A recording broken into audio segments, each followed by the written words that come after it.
Bilis nyo naman mo. Bilis nyo, coach. Maganda na siguro yung ginalaw ng mga bata.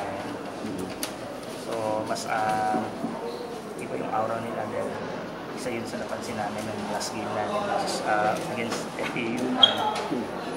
Kailangan bawat puntos enjoy. So, hindi yung kasi pinaghirapan. Kailangan din ma-motivate din sila sa mga ginagawa nila, lalo na kung puntos yung ginagawa. Same time, magpaka-leader sa loob ng court. Coach, before when I got the interview ko po kayo, nasabi niya po na sa service kayo mag-focus this season, and it seemed na lumabas talaga siya ngayon. Mag-inisip po. So, maganda na rin yan. Kasi although meron pa rin mga service error, pero most of the time maganda yung service nila. Coach, before yung break, sabi nyo medyo malayo pa kayo sa nilalaro ng Ateneo, which is your focus na this coming week. So, sa tingin nyo medyo nakakaabot na ba dun sa in-expect yung level? Compare sa nilaro nila ngayon, kung ganyan kaganda yung nalaruan, medyo possible siguro na nandun na mag-abot, pero yung galaw lang Ateneo kanina medyo mabagal. Kaya sabi natin na baka nag-load siguro. Kaya medyo mabagal yung galaw.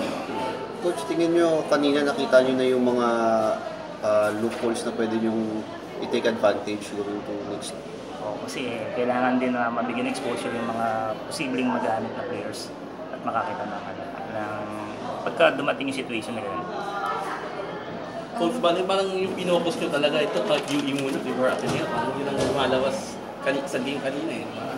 Oo, kasi may kailangan daanan bago dun sa dulo eh. So sabi ko, one game at a time. So ayun, hindi po pwedeng nakapokus kagad tayo dun sa Ateneo. So kailangan daanan mo natin lahat ng opponent. Coach, intimidating factor po ba sa inyo na nag-bronze ng Ateneo dun sa university? So hindi namin isip kung ano international competition yung sinabihan nila. So basta kami kung ano yung dapat namin gawin sa training, ginagawa namin. Kung ano yung dapat sa game. So hopefully makasunod yung mga bata sa mga instruction at sa training nila. Kamusta ba, coach, yung training nyo nung holidays? Medyo mabigat yung training. Mabigat talaga. So ngayong linggo, mas mabigat? Hindi naman kasi. Although pag siguro after ng first round, medyo matagal yung pahinga. Diba? Yung papagisip. So magbe-break ba sila pagpapal? Yung Christmas break, kayo? Hindi pa. Yung pagka gano'n nagkaroon ng time na mag-practice, kailangan humabol ng humabol. Naiwan kayo. Coach, may 1 week kayong pahinga para yung ma-manage ito yung time na ito. Hindi ko masasabing pahinga yun dahil training, hindi naman yung training. The more na wala kaming game, doon mahirap yung ginagawa eh. So nakita mo na ba yung support na hinahanap mo sa teammates ni Aaron? Sa ngayon, hindi pa ganun ka-confident yung mga ka-teammates niya. So, at least, kahit pa paano, nagpapakita naman ng support kay Aaron.